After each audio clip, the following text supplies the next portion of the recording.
Welcome to the world united.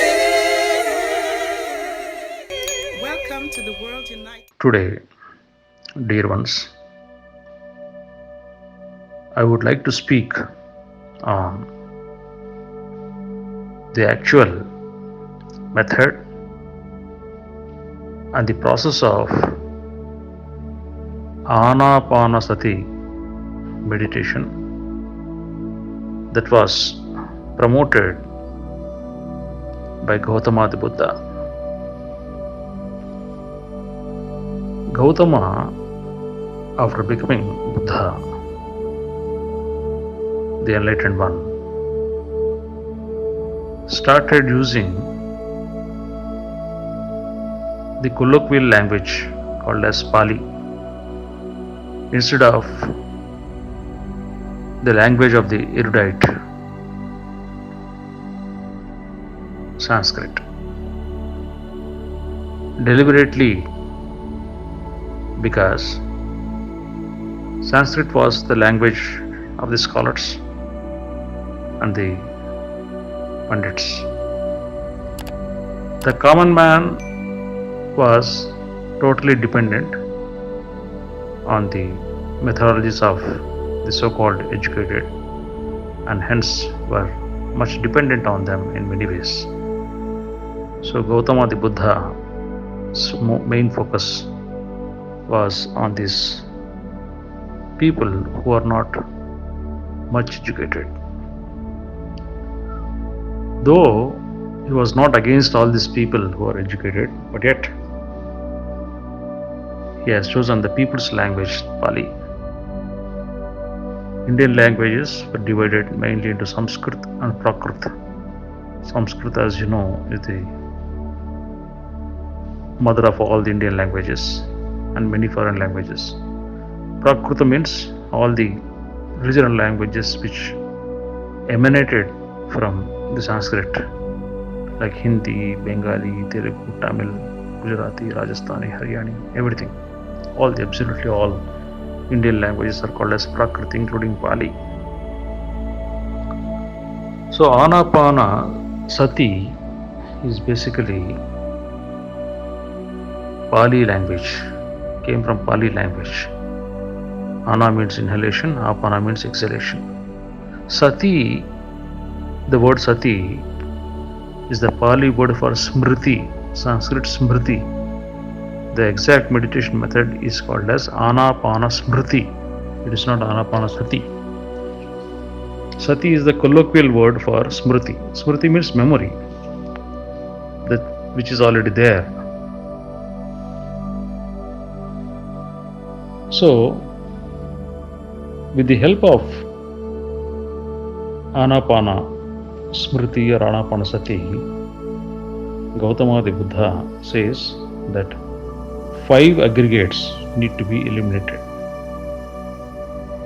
The purpose of getting into this Anapanasati is to eliminate these 5 aggregates. They are, first is Rupa, all the images and impressions that you have been carrying in your mind.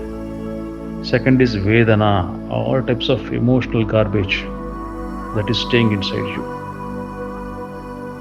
Third is Samagna, all the perceptions, the opinions, the mental inclinations that you have, all the likes and dislikes, judgmental attitudes that you are holding. Together is called as Samagna. The fourth one is Shankara. Shankara is the Pali word for Samskara. Samskara is the actual word. Samskara means all the mental formations in the form of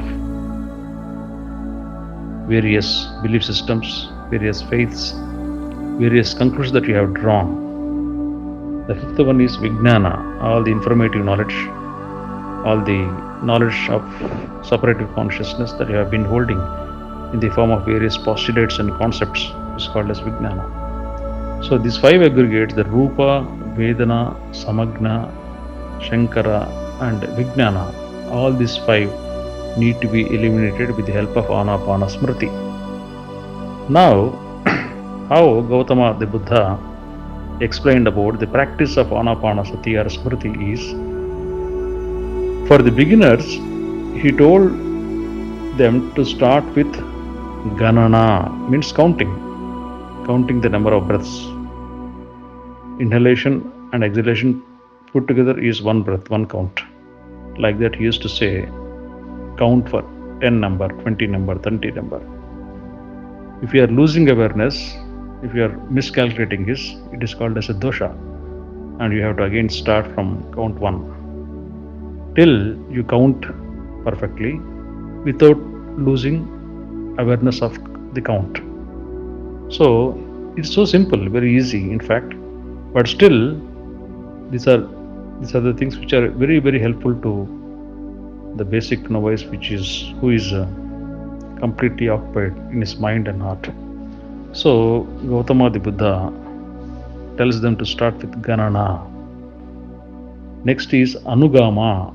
Anugama means pursuing the breath, following the breath, without trying to change it, inhalation and exhalation, the natural way, without placing it anywhere, without lengthening the breath, the way it is, no forceful inhalation, no forceful exhalation, following the natural flow of breath, wherever it flows, howsoever it flows. It is called as Anugama. The third is Sthapana. Sthapana means attention. Once you follow the breath attentively, then you place the breath in the lower abdomen, hara area, so that the attention gets converged. So this process of keeping the mind's eye in the lower belly is called as Sthapana. The fourth one is Upalakshana. Upalakshana means observation of all the changes that are happening in the breath. Slowly the breath becomes internalized, and slowly you lose the awareness of the external world, and you become increasingly silent. All these changes in your psyche need to be observed. This process is called as Upalakshana. The fifth one is called a Vivarta. Vivarta means now you have been observing the breath. Now, once it gets internalized, instead of breath, you catch hold of the attention, the very attention. It is the attention that is moving in and out. It is the attention that is moving vertically up and down. So, the Shwasa slowly turns into prana, that is energy. You catch hold of the movement of energy flowing in the form of breath.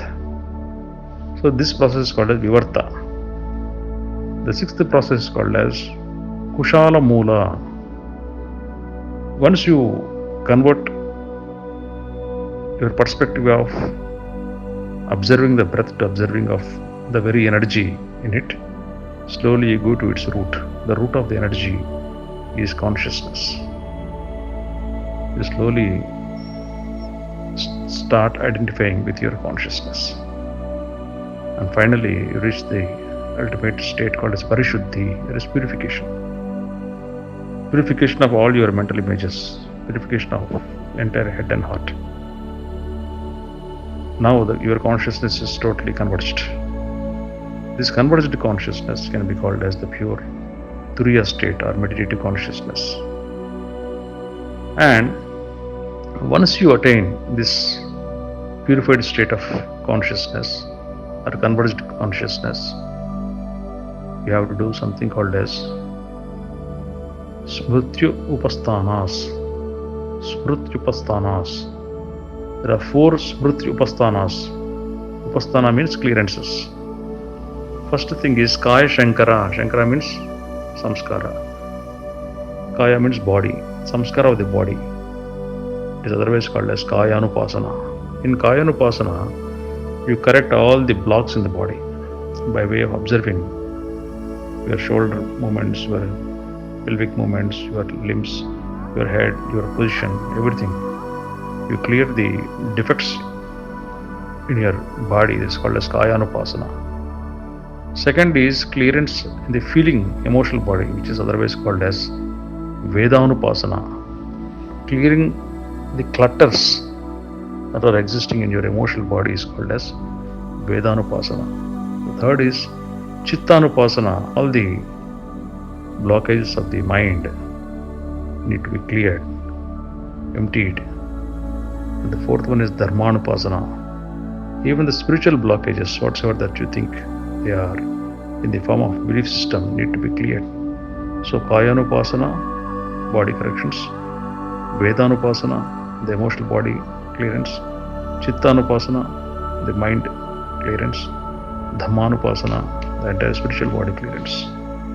So, with this process of Anapanasati or Smriti, Shwasa slowly turns into prana, the prana slowly turns into prajna, the consciousness.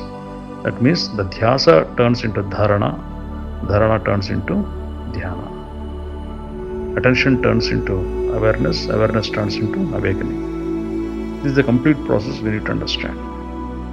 So, once all these things are going on over a period of time, Gautama Buddha talks about 5 Buddhas, 5 ultimate Buddhas who are called as Akshobhya.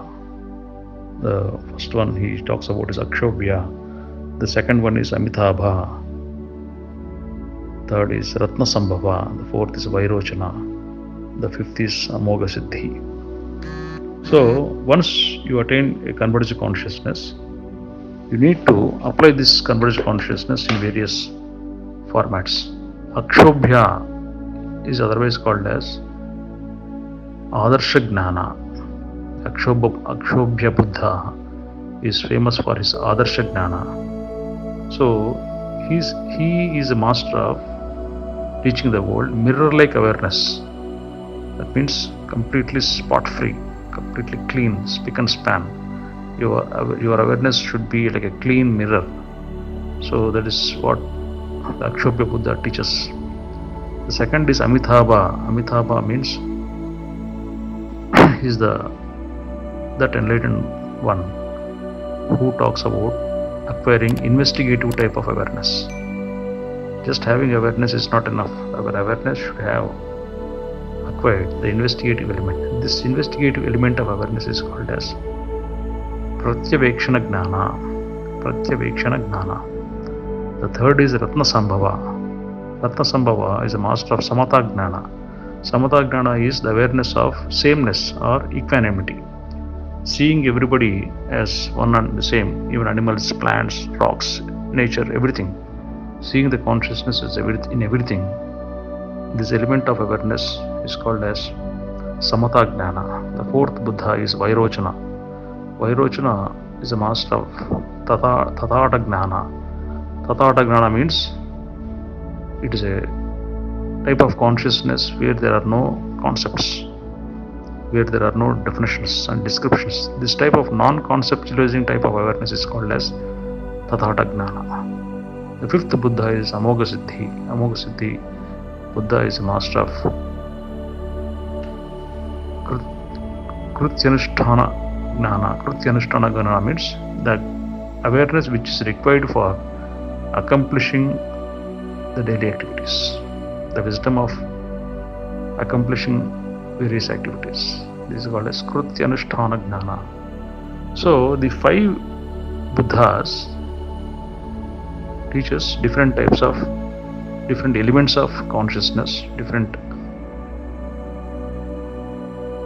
types of awareness that we need to master. One is Adarsha Gnana, mirror-like awareness. Pratyaveksha Gnana, investigative type of awareness. Samatha Gnana, awareness of sameness or equanimity. Tathata Gnana, non-conceptualizing type of awareness. Krutyanusthana Gnana, the wisdom of accomplishing activities. So with this, the Anapanasati or Anapana Smriti meditative process and various components of it, as was explained by Gautama Buddha, has been explained to you. All this information has been taken from internet. So I have just simplified in short format for the clarity of one and all. Thank you very much.